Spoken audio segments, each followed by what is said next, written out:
So hello guys, आप देख सकते हो कि हम आज क्वाड्रेटिक इक्वेशन के जेई मेंस के कुछ अच्छे पीवाईक्यूज़ करने वाले हैं, जो कि 2023 और उससे पहले के कुछ अच्छे सिलेक्टेड क्वेश्चंस वो करने वाले हैं। ठीक है, क्योंकि आपने मेरे को बताया था 2025 एंड 2024 के पीवाईक्यूज़ तुम ऑलरेडी कर चुके हो, है ना।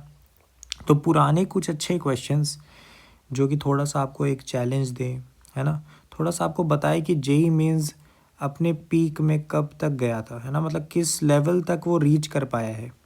ठीक है, सबसे मुश्किल और सबसे अच्छे क्वेश्चंस उनको सिलेक्ट किया मैंने। ठीक है, तो यहाँ पे आपको एक चीज़ ध्यान रखनी है कि हम इस क्वाड्रेटिक इक्वेशन से अभी हम प्रोसीजर क्या करने वाले हैं ना। तो हमारा सीक्वेंस ऐसा है कि क्वाड्रेटिक इक्वेशन से शुरू करके हमें बेसिकली अलजेब्रा ख़त्म करना है। ठीक है, जो अलजेब्रा है उसको कवर करना है। जो कैलकुलस हो गया वो हम ऑलरेडी कवर कर चुके हैं, और कोऑर्डिनेट ज्योमेट्री हो गया वो भी हम कवर कर चुके हैं। ठीक है, जहाँ पे ये जो प्लेलिस्ट है जिसमें ये इन्वॉल्व है ना, उसका लिंक डिस्क्रिप्शन में दे दूँगा। उसमें आपको कोऑर्डिनेट ज्योमेट्री के क्वेश्चंस मिल जाएंगे, एंड फिर कैलकुलस के मैंने करे थे। मैंने कॉम्प्लेक्स नंबर भी कैलकुलस के साथ ही कवर करा दिया था। ठीक है, बीच में एक वीडियो उसकी डाल दी थी जिसमें जेई मेंस के अच्छे क्वेश्चन थे उसके। तो ठीक है, अब हम शुरू करते हैं अलजेब्रा के साथ। सबसे पहला चैप्टर क्वाड्रेटिक इक्वेशन। तो ये हमारे पास सबसे पहला क्वेश्चन है, 2023 का जनवरी अटेम्प्ट का सवाल है। ये सवाल किस कैटेगरी का है ये मैं ऑलरेडी अपने क्वाड्रेटिक इक्वेशन के वन शॉट में कवर कर चुका हूँ, बट मैं फिर भी बताता हूँ। देखो यहाँ पे ऑब्जर्वेशन क्या होती है, एक इक्वेशन गिवन है और उसके सॉल्यूशंस के बारे में पूछा है, तो बहुत इजी है कि हमें इसको सॉल्व करना है।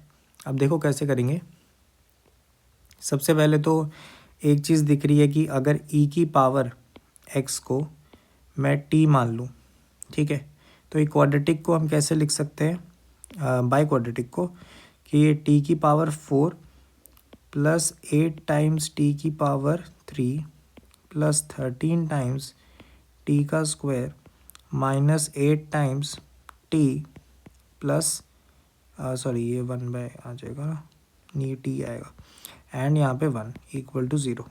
ठीक है, ये हमारे पास बाय क्वाड्रेटिक है। इसमें ऑब्जर्व करने वाली बात ये होती है कि ऐसी जब भी सिचुएशन हो जहाँ पे टी की पावर 4 का कोफिशिएंट एंड ये 1, ठीक है, मतलब इसका कोफिशिएंट लास्ट कांस्टेंट का कोफिशिएंट मैच हो जाए दोनों का, एंड यहाँ पे जो कोफिशिएंट होता है टी क्यूब का वो और टी का जो कोफिशिएंट है वो मैच हो जाए, उनका मैग्नीट्यूड, प्लस माइनस की दिक्कत नहीं है यहाँ पर। ठीक है, एंड ये वाला नंबर कुछ भी हो सकता है। ठीक है, तो तुमने ऑब्जर्व करा ये प्लस माइनस ए, और ये अगर बी का कोफिशिएंट है तो ये भी बी हो, ऐसी फॉर्म की कोई भी इक्वेशन बनती है तो उसमें हमारे पास बहुत ही एक स्टैंडर्ड मेथड है इसको सॉल्व करने का, जिसमें हम क्या करते हैं, हम बोलते हैं कि टी स्क्वायर से डिवाइड कर दो। ठीक है, तो हमने क्या कहा कि डिवाइड कर दो टी स्क्वायर से। जैसे ही तुम करोगे, ठीक है, उससे फ़ायदा क्या होगा वो तुम्हें दिखेगा जब तुम करोगे ना। तो यहाँ पे मिला क्या तुम्हें, टी स्क्वायर, यहाँ पे क्या बन जाएगा 8t प्लस, तुमने फिर देखा ये 13 बन गया, ये माइनस 8/t बन गया, एंड यहाँ पे 1/t का स्क्वायर आ गया इक्वल टू 0। अब देखो यहाँ पे फ़ायदा क्या हुआ कि इसका कोफिशिएंट और इसका कोफिशिएंट बराबर है, तो हम इन दोनों को ग्रुप कर सकते हैं। सिमिलरली इसका कोफिशिएंट और इसका कोफिशिएंट का मैग्नीट्यूड बराबर है। ठीक है, साइन का यहाँ पे फ़र्क इसलिए नहीं पड़ रहा, वो भी दिख जाएगा क्यों नहीं पड़ रहा। तो ये 8 और 8 बराबर है, तो इसको भी हम ग्रुप कर सकते हैं। तो एक बार ग्रुप करके देखो क्या बन रहा है। यहाँ बन गया T square plus 1/t square.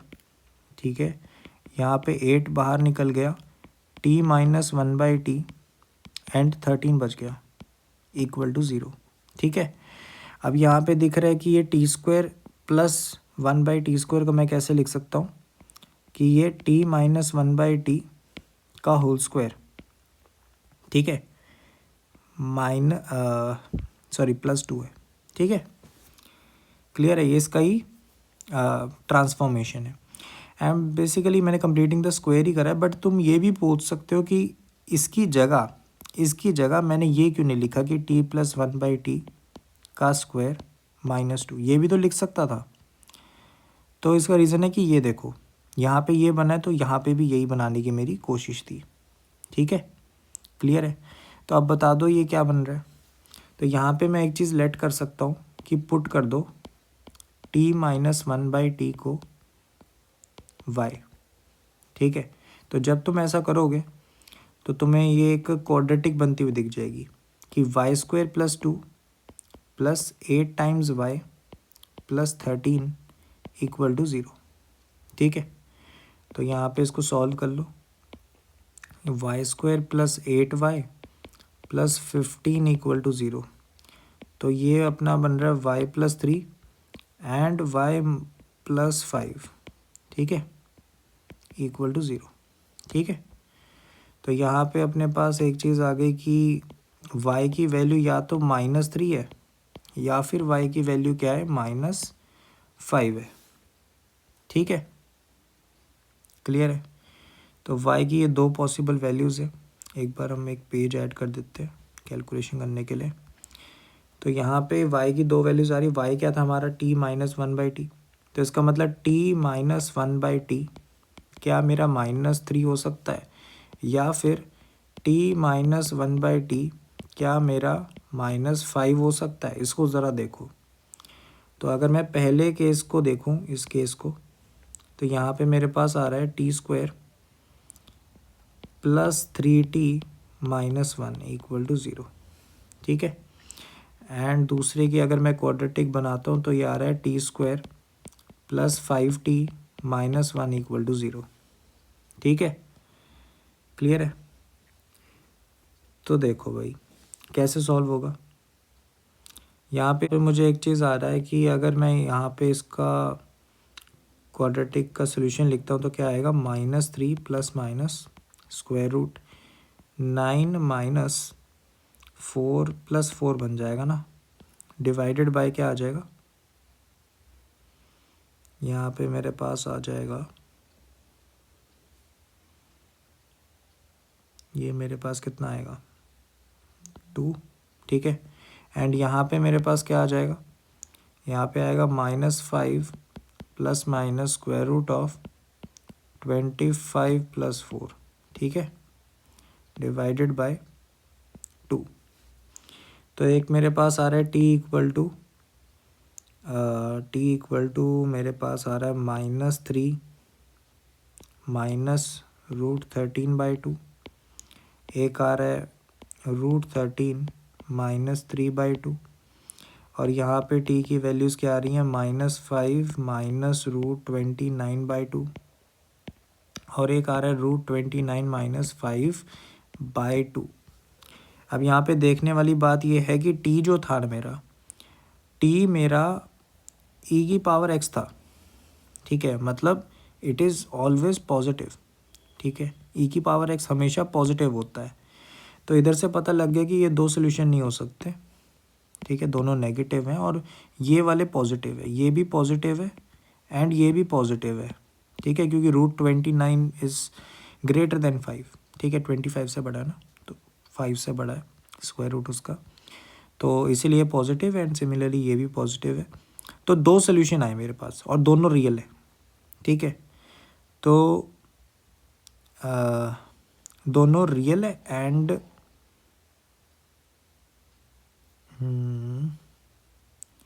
अच्छा, उनके पॉजिटिव नेगेटिव होने का तो देखना पड़ेगा। ठीक है, क्योंकि देखो e⁻x है ना, ये x को देखना पड़ेगा, x क्या होगा, समझे, x की पावर क्या होगी। तो इन नंबर्स को एनालाइज करते हैं। ठीक है, तो हमें एक चीज़ पता लगा कि e⁻x। ठीक है, आप एक चीज़ देख लो, इसके दो ही सोल्यूशन है। ठीक है, तो ये 4 सोल्यूशन वाला गलत है, नो सोल्यूशन वाला भी गलत है, पर ये देखना पड़ेगा कि कौन से नेगेटिव है। ठीक है, तो e⁻x जो है, ठीक है, ये हमारा √13 - 3/2 के बराबर है। ठीक है, ठीक है ना। अब मुझे बस ये देखना है कि जैसे x अगर मैं लिखता हूँ तो ln ऑफ √13 -3/2, ठीक है। अब ये देखना है ये पॉजिटिव है कि नेगेटिव है, ठीक है। सिमिलरली यहाँ पर भी अगर तुम देखते हो e⁻x ये किसके बराबर है, √29, ठीक है, -5/2। तो यहाँ पे मुझे देखना है कि ये वाला जो x है ln ऑफ √29 - 5/2 ये पॉजिटिव है कि नेगेटिव है, ठीक है। इसके पॉजिटिव नेगेटिव होने का जो भी पॉसिबिलिटी है वो ये है कि मुझे ये जजमेंट लेनी है कि ये चीज़ जो है ये ग्रेटर देन 1 है कि लेस देन 1 है, ठीक है। सिमिलरली ये जो चीज़ है ये ग्रेटर देन 1 है या लेस देन 1 है, और जब मैं ऐसा देख लूँगा तो ये सवाल सॉल्व हो जाएगा, ठीक है। 1 से बड़ा है कि छोटा है ये देखना है बस। क्लियर है, समझ गए। अब देखो कैसे देखेंगे। लेट्स से मैं कह देता हूँ कि √13 जो है -3, ठीक है, ये /2, ये मैंने बोला कि लेट से बड़ा है 1 से, ठीक है। तो आपने बोला कि ठीक है फिर 2 से मल्टीप्लाई कर दो, साइन रिवर्स नहीं होगा। √13 -3 ग्रेटर देन 2, 3 उधर गया 5 बन गया। तो यहाँ पे अपने पास आ गया कि √13 क्या ग्रेटर देन 5 है, बिल्कुल भी नहीं, ठीक है। तो इसका मतलब मेरी ओरिजिनल जजमेंट जो थी कि ये बड़ा है 1 से, ये गलत है। इसका मतलब ये छोटा है 1 से, ठीक है। समझे बात कैसे जजमेंट निकाली, कॉन्ट्रडिक्शन करा। तो यहाँ से पता लग गया ये लेस देन 1 है, इसका मतलब ये लेस देन 0 वाली सोल्यूशन है, ठीक है। सिमिलरली अगर दूसरे वाले में भी देखते हो तो √29, ठीक है, -5/2, अगर मैं मान लेता हूँ ये लेस देन 1 है तो 2 उस तरफ गया, ठीक है, और फिर 5 भी उस तरफ जाएगा। तो 7 से छोटा क्या √29 है, बिल्कुल सही बात है, ठीक है, बिल्कुल सही बात है। तो इसका मतलब ये जजमेंट सही थी, इसका मतलब ये पहले ही लेस देन 1 है, एंड इसका मतलब ये जो नंबर है x वो मेरे पास क्या आएगा, नेगेटिव होगा, ठीक है। क्लियर है, समझ गए। तो इसका मतलब दोनों ही सोल्यूशन नेगेटिव है, इसका मतलब बी ऑप्शन अपना करेक्ट आंसर है, डी ऑप्शन गलत हो गया। आई होप सो ये क्वेश्चन पसंद आया होगा। इसमें t² डिवाइड करने वाली जो चीज़ है ये तो बहुत ही थ्योरेटिकल है, थ्योरी में पढ़ते हैं, लेकिन जो ये लास्ट में हमें एनालिसिस करना था ये भी काफ़ी सिंपल है, ठीक है। तो ये भी थोड़ा सा ध्यान में रखने वाली बात है कि ऐसा नहीं कि डायरेक्टली देख लिया अरे पॉजिटिव है, नहीं, टी ढूंढ रहे हो तुम, एक्स की बात हो रही है, समझ रहे हो, ठीक है। चलो फिर चलते अपने नेक्स्ट क्वेश्चन पे। सो गाइस ये रहा हमारा सेकंड क्वेश्चन। तो आप देख सकते हो कि 2022 का 28 जुलाई शिफ्ट 1 का क्वेश्चन है। तो यहाँ पे हम देख सकते हैं कि हमारे पास क्या गिवन है, हमें गिवन है कि the sum of all real values of x, ठीक है, फॉर विच ये रैशनल इस रैशनल के बराबर हो जाए, है ना। रैशनल हम किसको कहते हैं कि जब न्यूमरेटर भी पॉलिनोमियल हो और डिनोमिनेटर भी पॉलिनोमियल हो, तो ये रैशनल है। इसको कैसे सॉल्व करोगे, ये इक्वेशन आप कैसे सॉल्व करोगे बताओ। तो ये एक बहुत ही अच्छा सवाल है ना। तो इस सवाल में पर्टिकुलरली ऑब्जर्वेशन बहुत इम्पॉर्टेंट है, एंड अगर मैं तुम्हें वो ऑब्जर्वेशन बताऊं तो बहुत ही मज़ेदार सी ऑब्जर्वेशन है कि अगर तुम देखो ना कि कॉरिस्पॉन्डिंग एक्स की पावर्स डिनोमिनेटर में एंड न्यूमरेटर में अगर मैं सब्ट्रैक्ट कर दूं दोनों में, लेफ़्ट और राइट में, ठीक है, लेफ़्ट और राइट दोनों में सब्ट्रैक्ट कर दूं डिनोमिनेटर को न्यूमरेटर में, ठीक है। मतलब यहाँ पे 1x² था, ऊपर 3x² था, तो 3 में से 1 माइनस हो गया, क्या होगा 3 - 1 2 बन गया। सिमिलरली x को अगर मैं देखूँ तो ऊपर क्या बन जाएगा -12, और अगर कॉन्स्टेंट्स को देखूँ तो ऊपर क्या बन जाएगा 7, ठीक है, 7 बन जाएगा। एंड सिमिलरली अगर राइट हैंड साइड में देखो तो न्यूमरेटर क्या बन जाएगा, अगर डिनोमिनेटर को माइनस कर दो उसमें से, तो यहाँ बन जाएगा 2x², यहाँ क्या बन जाएगा -12x, और यहाँ क्या बन जाएगा 5। समझ रहे हो, डिनोमिनेटर को माइनस कर दिया ऊपर, ठीक है। तो आपने ये ऑब्जर्व किया कि ऊपर जो पॉलिनोमियल बनेगा आफ्टर सब्ट्रैक्टिंग द डिनोमिनेटर वो दोनों जगह सेम है, ठीक है। तो आपने क्या कहा, आपने कहा कि सब्ट्रैक्ट कर दो, सब्ट्रैक्ट 1 फ्रॉम बोथ साइड्स, ठीक है, दोनों साइड से 1 को सब्ट्रैक्ट कर दो। तो आपने यहाँ पे क्या कहा कि 3x² था -9x + 17 divided by x² + 3x + 10 equal to, यहाँ पे हमारे पास क्या था 5x² -7x + 19 divided by 3x² + 5x + 12 and -1 आपने दोनों साइड कर दिया।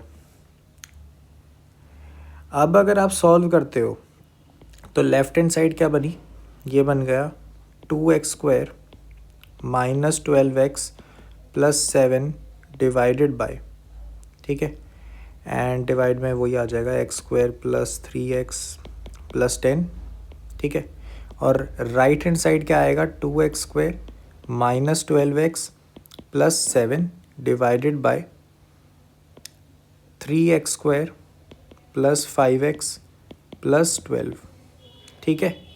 तो आपने ऑब्ज़र्व किया, आपने क्या ऑब्ज़र्व किया, आपने ऑब्ज़र्व किया कि ये चीज़ किसके बराबर आ गई है, इस चीज़ के, ठीक है। न्यूमरेटर बराबर आ चुके हैं, जैसे ही न्यूमरेटर बराबर दिखे तो आपने बोला कि वो एक फैक्टर है, वो एक फैक्टर है। तो इधर से आपने दो रास्ते चुन लिए, एक रास्ता होगा कि न्यूमरेटर क्या हो जाए 0 हो जाए, ठीक है, क्लियर है, न्यूमरेटर क्या हो जाए 0 हो जाए। अगर न्यूमरेटर 0 होता है तो वो एक केस बन जाएगा -12x + 7, ठीक है, ये इक्वल टू 0 है। दूसरा केस क्या होगा कि न्यूमरेटर 0 के बराबर नहीं है ना, और अगर न्यूमरेटर 0 के बराबर नहीं है तो उसको दोनों तरफ से कैंसिल किया जा सकता है। तो हमारे पास क्या इक्वेशन बचेगी, x² + 3x + 10 equal to 1 divided by 3x² + 5x + 12। Reciprocal लेते और थोड़ा सा सब्ट्रैक्ट करते हैं तो हमारे पास क्वाड्रेटिक बनी 2x² 2x और 2 इक्वल टू 0। तो इसका हमें पता है कि कोई भी रियल रूट नहीं होता x² + x + 1 का, है ना, इमेजिनरी रूट्स होते हैं ओमेगा और ओमेगा²। तो इधर से हमारे पास नो सॉल्यूशन आ गया, ठीक है, कोई रियल सॉल्यूशन इसका नहीं है। लेकिन हमारे पास लेफ्ट हैंड साइड वाली बात भी तो है, ये क्वाड्रेटिक को अगर हम सॉल्व करें तो क्या आता है, तो मेरे पास आ गया यहाँ पर प्लस में 12 plus minus square root of 144 minus 2 × 4 × 7 56 divided by, यहाँ पे आ गया 2 × 2। तो ये मैं अगर मेरे को सम करना है ना, अगर मैं ऊपर देखूँ sum of all real values of x, तो सम कर दूँ अगर इन दोनों वैल्यूज़ का, तो मैं डायरेक्टली निकाल सकता था, मुझे ज़रूरत नहीं है इसकी, मैं क्वाड्रेटिक को देख के ही बता सकता था क्योंकि इसके दोनों रियल रूट्स ही हैं, ठीक है।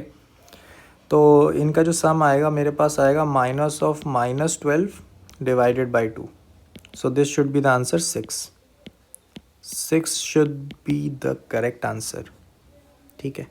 तो इसका जो करेक्ट आंसर है वो 6 हो जाता है।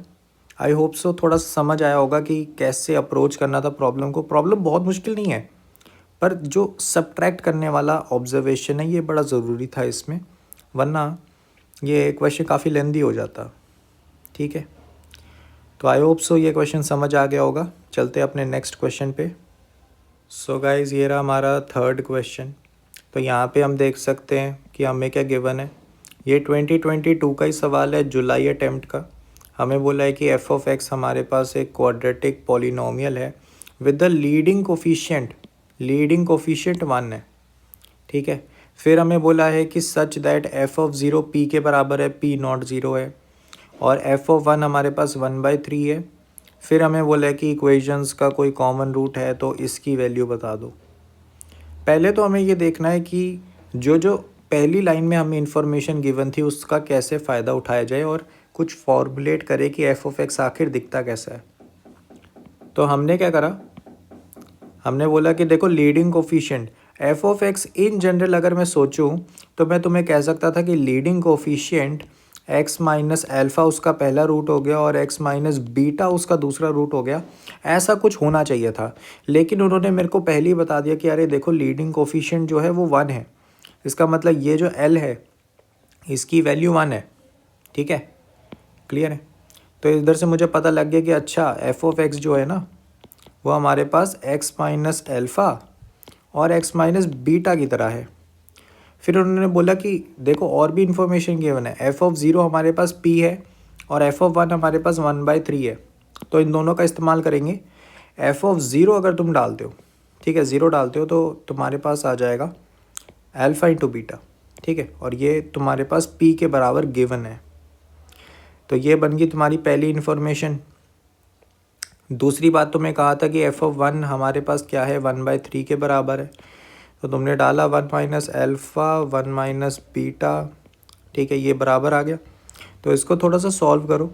1/3 तुम्हारे पास आ गया 1 minus alpha plus beta and plus में अल्फ़ा इंटू बीटा। अब अगर मुझे अल्फ़ा प्लस बीटा की वैल्यू निकालनी है तो मैं क्या कर सकता हूँ, उसको आइसोलेट कर दूँ। अल्फ़ा प्लस बीटा मेरे पास क्या आ जाएगा, और ये भी ध्यान रखना कि अल्फ़ा इंटू बीटा की वैल्यू क्या है, पी है ना, पी है इसकी वैल्यू। तो डाल दो, तो पी प्लस 2/3 आ जाएगा, ठीक है, क्लियर है। अल्फ़ा प्लस बीटा की वैल्यू ये आ गई। तो यहाँ पे मुझे एक चीज़ पता लग गई कि अगर एफ ऑफ एक्स मैं लिखना चाहता हूँ तो मैं उसको क्या लिख सकता हूँ, x square minus sum of roots जो कि क्या है p plus 2/3 x plus product of roots जो कि पी है, ठीक है। तो ये मेरे पास एफ ऑफ एक्स आ गया इन जनरल। इधर तक तो ये सवाल काफ़ी आसान है। अब यहाँ पे ना बड़ी इंटरेस्टिंग चीज़ पूछता है ये सवाल, जो कि इसी वजह से मैंने इसको यहाँ पर रखा है ताकि जो कन्फ्यूजन्स होती हैं उनको दूर करा जाए। कि देखो इन्होंने बोला if the equation f of x equal to zero, और ये जो इक्वेशन होगी उसका एक कॉमन रूट है, ठीक है, उसका कॉमन रियल रूट है, तो बता दो एफ ऑफ -3 की वैल्यू। अब देखो एफ ऑफ -3 निकालने में हमें कोई दिक्कत नहीं है, बट बात यही है कि हमें पी नहीं पता कि पी की क्या वैल्यू है। इसका मतलब ये जो कंडीशन हमें गिवन थी f of x equal to zero और ये, इन दोनों कंडीशन से हमें पी की वैल्यू निकल जाएगी, ठीक है। यही इस क्वेश्चन का टारगेट है, डायरेक्शन है। तो हमने ये चीज़ तो पकड़ ली कि हाँ यही पी की वैल्यू निकालने के लिए हमें दिया हुआ है। तो कैसे निकालें, देखो ऐसी सिचुएशन में जब भी तुम्हारे पास जैसे मान लो f of x equal to zero given है और कुछ और गिवन है और बोला है कि कॉमन रूट है उनका, तो उस कॉमन रूट को लेट करके डाल दो, ठीक है, दोनों में डाल दो और सोचो कुछ सॉल्विंग हो रही है कि नहीं हो रही।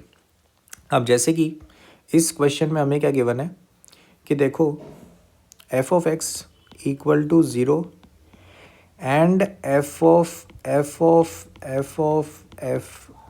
एक्स इक्वल टू ज़ीरो, इन दोनों का एक कॉमन रूट है।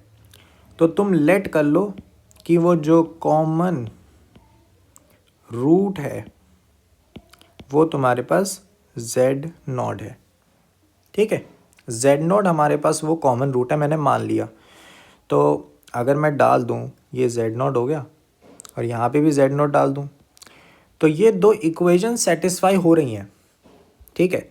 तो इधर से मुझे ये पता लगा कि f की वैल्यू, ठीक है, ध्यान से देखो, f की वैल्यू z0 पे 0 होती है।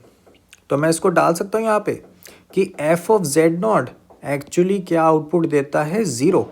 मुझे कहाँ से पता लगा, इधर से पता लगा, ठीक है। तो जैसे ही मैंने ये डाला, अब ये जो राइट साइड में जो भी था उसको एक बार लिख के देखो क्या बना। वो बना कि एफ ऑफ एफ 0 इनपुट पे 0 देता है, समझ रहे हो? ठीक है, ये एफ ऑफ अगर तुम्हें समझ नहीं आ रही तो ऐसा लगा लो कि कुछ ऐसा है, ठीक है। अब फिर से वही बात आ गई कि देखो एफ ऑफ 0 जो है इसको हम कैलकुलेट कर सकते हैं। कैसे कैलकुलेट कर सकते हैं? एफ ऑफ एक्स तो मुझे पता है ना, चाहे पी की टर्म्स में पता है पर मुझे पता तो है। तो अगर तुम इधर से एफ ऑफ एक्स को 0 डालोगे तो एफ ऑफ 0 की वैल्यू तुम्हारे पास पी निकल के आ जाएगी, ठीक है। एंड एफ ऑफ 0 मेरे हिसाब से पी हमें क्वेश्चन में भी गिवन था, तो सेम ही बात है। तो यहाँ पे इसकी वैल्यू पी निकल के आ गई। अब देखो क्या बन रहा है ये कि एफ ऑफ पी हमारे पास क्या है, 0 के बराबर है। फिर तुमने बोला अरे एफ ऑफ पी भी तो निकाल सकता हूँ मैं, एफ ऑफ पी। तो तुमने क्या करा, एक्स की जगह पी डाला इस एफ ऑफ एक्स वाली सिचुएशन में। तो तुम्हारे पास क्या आएगा, P square minus P plus 2/3 times P plus P, ठीक है। तो ये तुम्हारे पास कैलकुलेट करके आ जाएगा p/3, ठीक है। इसको कैलकुलेट करो, पी स्क्वायर सब्ट्रैक्ट हो जाएगा और p/3 आउटपुट आ जाएगी। तो इधर से पता लगा इसकी आउटपुट क्या है, p/3, ठीक है। अब ये पूरी सिचुएशन क्या बन गई कि एफ ऑफ p/3 जो है वो मेरे पास 0 है। क्लियर है? एक पेज ऐड कर देते हैं कैलकुलेशन करने के लिए। तो यहाँ पे मुझे क्या पता लग गया कि एफ ऑफ p/3 0 है। तो फिर से हम एफ ऑफ एक्स में डालेंगे, एक्स को p/3 डाला तो मेरे पास आ जाएगा p²/9 माइनस p प्लस 2/3, यहाँ पे आ गया p/3, ठीक है। एंड प्लस में क्या आ गया p। अब इसको ज़रा कैलकुलेट करो, प्लस में p नहीं आएगा, प्लस में p ही आएगा, इसमें p आएगा। तो अब इसको कैलकुलेट करो, ये क्या बन रहा है, ठीक है। इसको 0 के बराबर भी रख सकते हैं हम, तो इसको नीचे लिख देता हूँ, p²/9 minus p²/3 minus 2p/9 plus p, ठीक है। यही है ना, क्लियर है? यही है। चलो अब बताओ क्या बन रहा है। तो यहाँ पे ये इक्वल टू 0 होना चाहिए।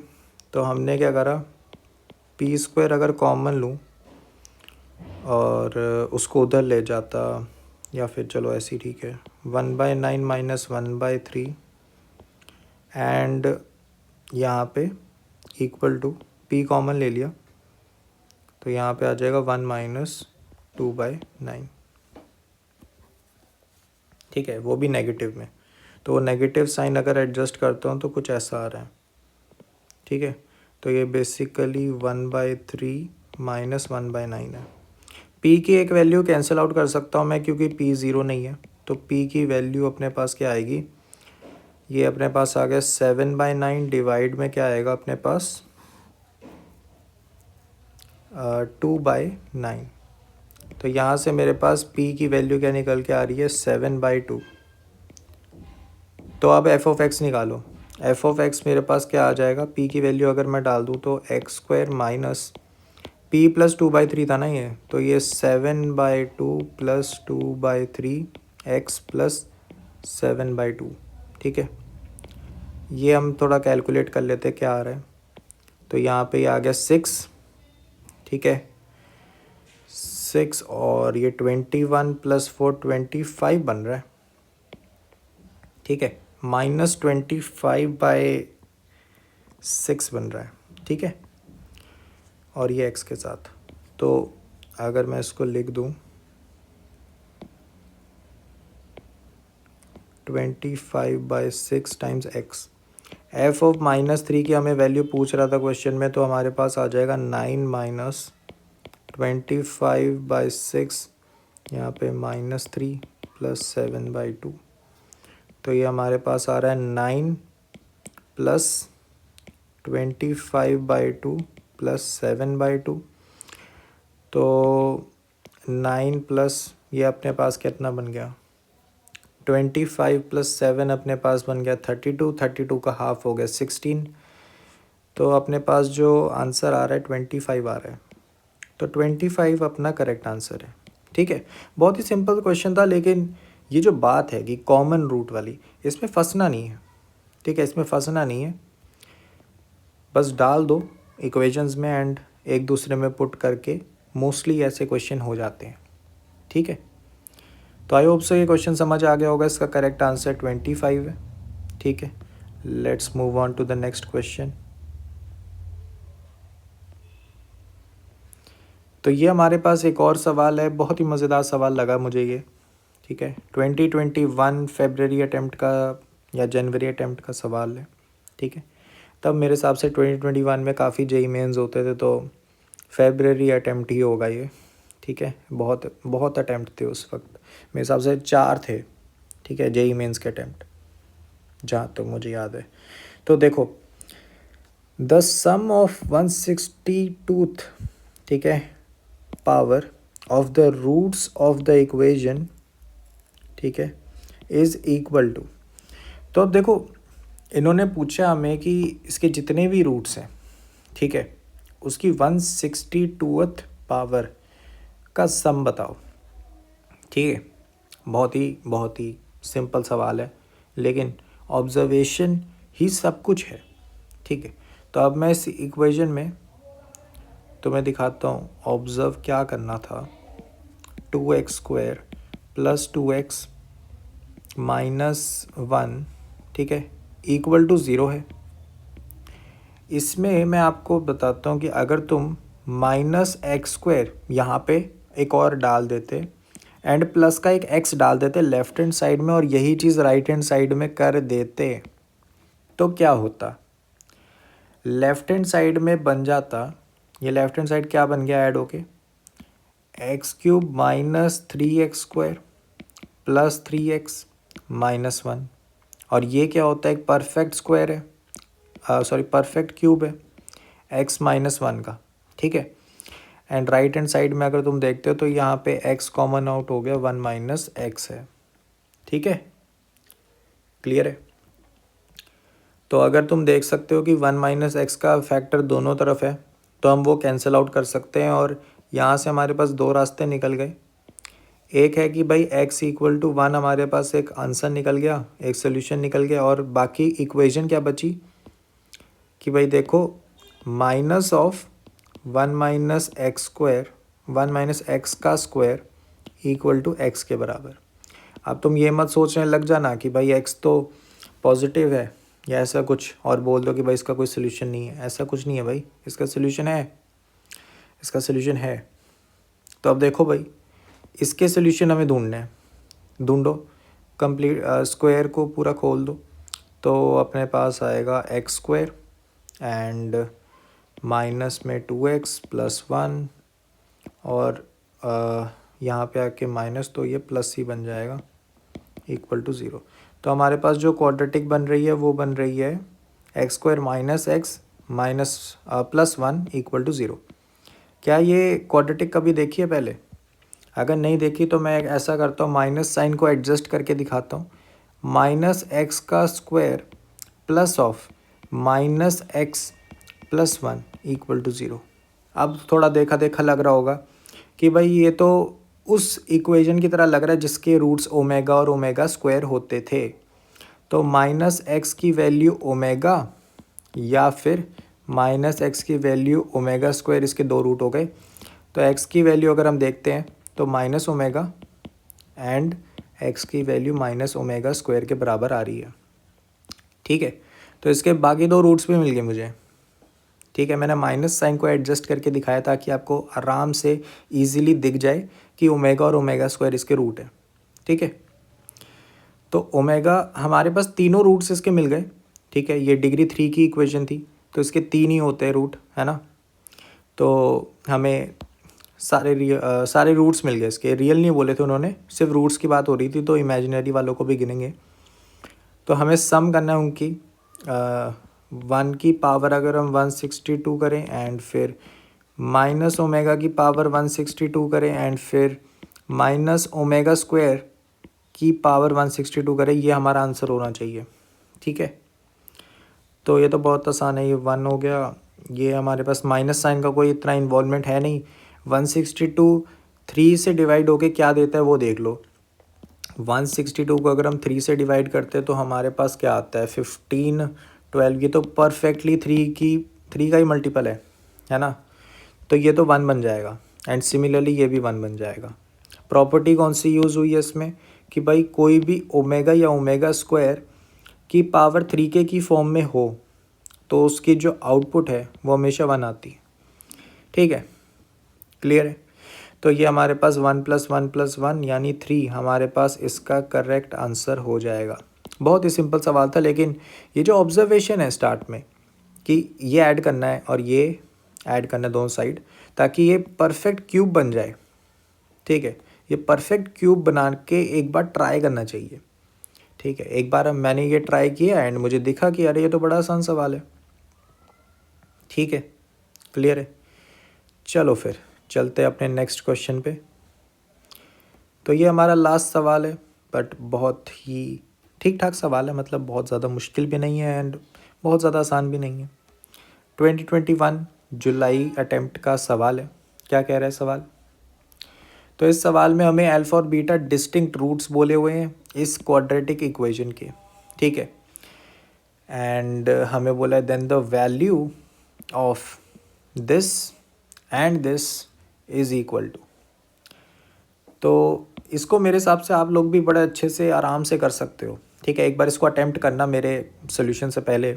बहुत ही मज़ेदार सवाल है और बहुत सिंपल है, ये बहुत ज़्यादा मुश्किल नहीं है।